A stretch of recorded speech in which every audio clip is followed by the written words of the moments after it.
back to my channel. I'm Jens.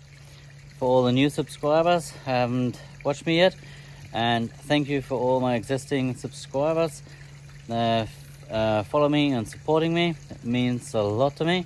And yeah, just hit the 300 subscriber mark.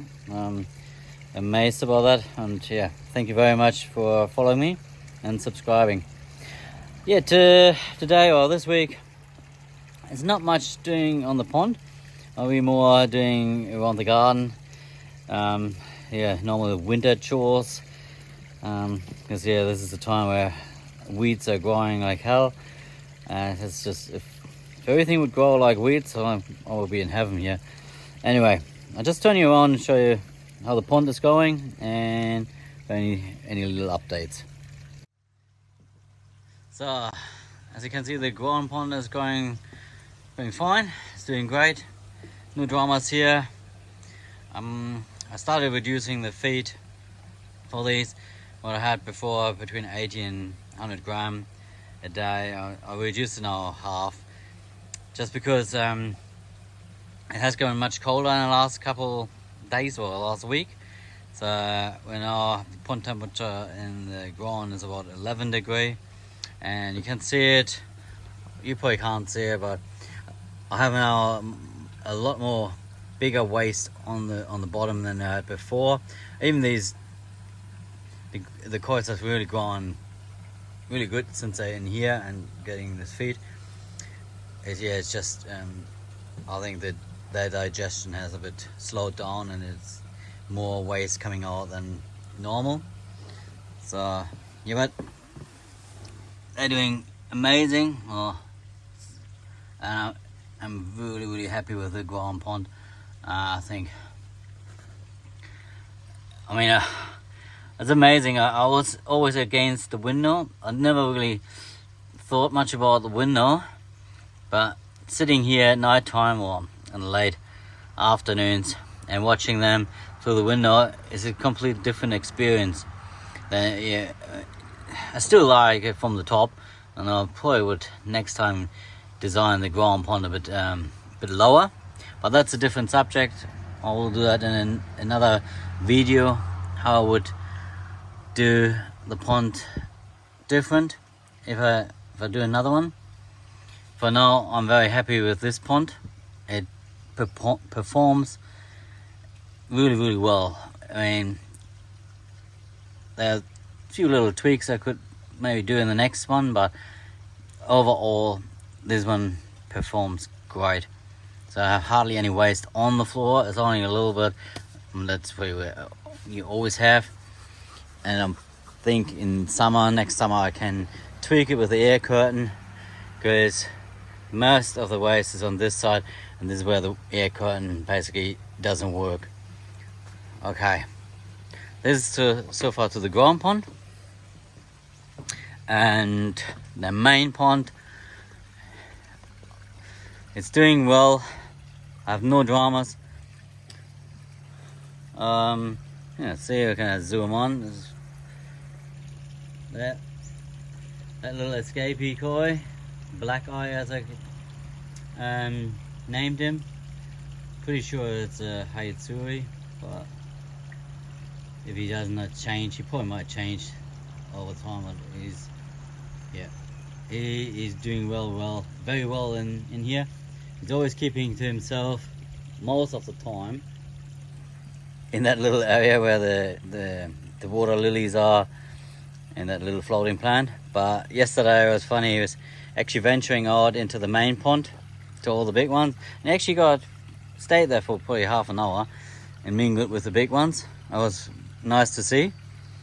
My wife always says, "Oh, I just put him out," but I told her that he will do that, or she, it, whatever, will do it on its own terms. Otherwise, the coils are doing all great. The pond is performing. I have no dramas with the water quality. The clarity is amazing. Sorry for the sun glare. Let's see if I can go behind, have the sun behind us. Yeah, this may be a bit better. You might not see it, but yeah, the water clarity is spot on. I'll zoom it in. Yeah, I got no dramas here. The airlift is working, it's still working. I haven't done much to the hose here because, as I said in the last video, over winter I will modify the airlift a little bit, make it a bit more efficient. I think it will be then more efficient with the chamber, but that's coming up. I just did one little tinkering with the pump return here. So you can see it's not painted, it's still normal white pipe. And just experimenting with that. It goes now to the bottom and returns down on the bottom so that it gets a bottom currency. Anyone who is following me on the channel knows that I'm not really a fan of having a bottom return or close to the bottom, but I'm trying out everything to get the waste more moved into the bottom drain. I mean, it was performing, I said in the last video, it was performing pretty good, but when I came back from work this week, there was a lot of waste sent out more there, and yeah, I think that's where I have a real dead spot. So now I tried two little methods. One is now going to the bottom and pushing the water there, and I hope the clarity will still stay the same. I have to do it because I don't. This is a really OCD for me. I don't like the waste on the floor. Even if it goes eventually into the filter, it takes too long. I'm a bit too impatient for that. Another one I did, having just the return going down, just straight in 90 degree down onto the floor and then pushing to the side. It worked well, and I'm just now comparing this return to the one I did when I came home for 2 days, and if this one is better, that stays. If it doesn't do much difference, then I will put the other one back on, just a 90 degree down, because that was probably so far one of the best solutions. But yeah, that's so far to the main pond. I'm not doing anything else to it this week, except my plan is, after a little bit gardening, probably more on the weekend, what I want to start is, and I have delayed it since I built this new multi-chamber filter, multi-bay filter. I always wanted to hide these blocks with natural rocks, like those rocks. We have plenty on our block. We have tons of it. I could have a quarry and make money with them. But yeah, I want to hide these blocks and bricklay them in front of the blocks and make it more natural looking. Basically similar to what you can see here. Increase the height up there, and as soon as I got that done, I want to change the corrugated iron on the filter and do the same what I've done on the ground pond. Just have a plywood cover on top that blends a bit more in, looks a bit more natural or softer. Yeah, that's one of the plants on the pond I'll do this week, but mainly for the next couple of days, today and tomorrow, I want to focus on the garden. First, get all these weeds cleared off. Orange tree, the oranges are now ready to harvest, tasting really sweet and nice. But here I bought today a rhododendron. You can see it there. I'll try one of them here. Could be a bit hard because our soil is a bit more alkaline than acidic. I think a rhododendron is like more acidic soil, but however, I had success with the hydrangea on this side here. That grows really good, so I might hopefully I can replicate it with this little hybrid or whatever they call it, rhododendron. It's supposed to only grow about 1 meter. So yeah, plant that. A little palm with this whatever that white and green plant is, that's in there too. I'll put it there. That was before where the rhododendron was. Yeah, and then I got a big load of compost for the veggie patch here. I got that today. Nice big trailer of compost that goes on this veggie patch, preparing it for, yeah, I think cucumbers, pumpkin, and maybe peas. Let's see what we come up with. That's for this veggie patch. That's my next job, putting that out. And then I bought plants. I want to start as well this week and next time I'm back, planting around the swimming pool. So today I bought kangaroo paws, 5 of them, from my nursery. I don't know if you in Europe or in America know about them. Kangaroo paws are mainly, I think, a Western Australian native plant. It's like a flower, or they look like this, and the flower looks like this. They're beautiful flowers, and these are hybrids. This one will probably not come on much on the camera. This is more, they're supposed to be blue purple. Our botanical garden in Perth, Kings Park, they hybridized them from the normal kangaroo paws. The reason they got called kangaroo paws is that the flower, when you look at it, looks a bit like a paw of a kangaroo. And they're very tough, very hardy. They like full sun. Don't need much water when they're established. And they should grow pretty good in this clay soil here. At least here I believe it will grow good, because this is the similar clay soil what we had in our previous house here in Butchon. I planted kangaroo paws down the driveway over there, and they always sort of died on me. I think that soil is a bit different.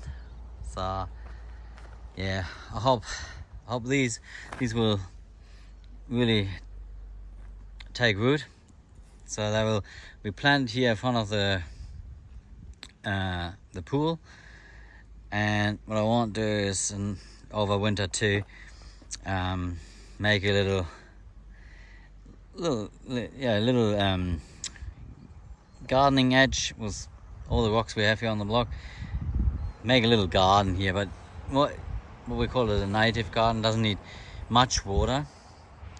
So this is basically my entire plan for this part of the block that goes down to the creek behind the pool. All this here I want to transform more in what I call the native garden, or even if it's not all natives, but a water-wise garden where you don't need, I don't want to have any reticulation on this part here. It's just, I established the plants over the next 2 years during winter and autumn, spring, and then just have a nice garden. Okay, that's for me at the moment. I will come back to you when I planted, made it all, finished it. And let you take part in if my little tinkering on the pond actually has worked with a return. For now, bye, and see you with the next update. Now we're back, and it's a few days later. Got a few things done. I didn't get everything done as I was hoping or planning, but yeah, I'll turn you around and I'll show you what I got so far done. Okay, as you can see, I done the the flowering bed here. And zoom a little bit out. Oh, there. So this is all done near the pool. So I'm quite happy with it. It took me a bit getting all the weeds out and digging it a bit over. So that all the kangaroo pools are in. I got another couple plants here. There's some small little shrubs that go in between. Over there, two different ones. That one has a purple flower. This one is more a red flower. They call them grevilleas. And they're very native bird attracting plants. So miscalculated. I need another kangaroo paw, another little shrub for this little end piece here. I'll get that next week done. And then, as you can see, I'll put all the concreted nice garden edge in. So, yeah, to make it a bit more user friendly, so weeds don't grow into this garden bed, and I can clean it a bit better. So yeah, it's nice. It's quite a deep concrete edge. I think this time I over-engineered this one a bit, but well, I made experience another edge on my lawn where I didn't go deep enough, and yeah, the grass still grew underneath. So I got this done. Then I cleaned a bit of the garden beds up here. Then I want them prepared for the next summer. Get a few plants in, have it finally really nicely set up. So yeah, here the irises, I basically divided or declumped them and put them back in. Put a bit of compost into the soil. So that works all nice. Yeah, I spread out the compost on the veggie patch. That's all spread out. Still have a bit left over. I think I will use that in the garden. And I need a bit more. Anyway, I need a bit more for that one from that compost for the garden. So yeah, and then back to the tinkering here on this return, or the pond on the main pond. So you can't see it really, but I went back to the old style return, just an elbow going that direction underneath the bridge. I wasn't at the end. I wasn't really happy with the outcome. I had all the time, sort of, basically it's dead center, but there where my finger points, there's this dead center between the wall and the bottom drain, had still waste collecting. And yeah, as I said, I'm a bit OCD there, can't handle it. So I thought, maybe I should just go and spend $300 on a power head to get that currency on the bottom a bit more working. So I thought about it, and I wanted to first test it. So I got an old waterfall pump I had still in the shed from when I was working on the waterfall over there. It's a sort of a cheapy waterfall pump. I got that out of the shed, and it has only a flow rate of 2,500 litre. So I thought the proper power head will have 7,500 litre. So if this little pump could work, then the power head will be sufficient. So I'll show you what I've done here. I used a little bit piece of wood there, and you will not see it, but the little waterfall pump, I put it down there on this piece of timber, and it pushes in that direction. So it's basically sort of an upside down there. The exit part of the pump goes in this direction, and quite surprising to me. It actually works. I think it's only tiny little poop speckles they're on the bottom. So I got last night online and ordered the power head.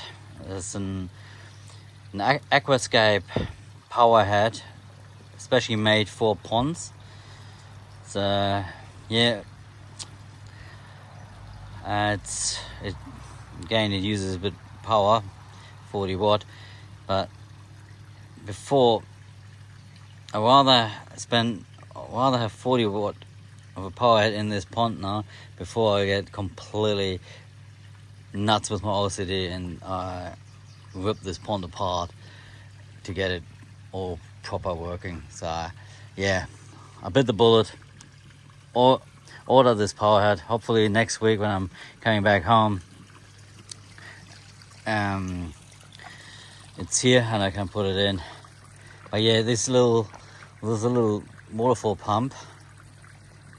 Surprisingly, it works not too bad. So I have high hopes that the proper power head will do the job, and then I will be happy when there's no waste on the bottom. I might be a bit too fussy with it, I agree. But yeah, that's me. Yeah, okay. I think that's it from me for this video. So I hope you liked it. This little update. It's not a proper pond video. But yeah, this winter is more about getting the garden ready for the next season, and the pond performs very well. It's only that minor issue I have with the waste, and that's just me with my OCD. Good. Thanks for watching, and see you the next time. Bye for now, and enjoy your hobby.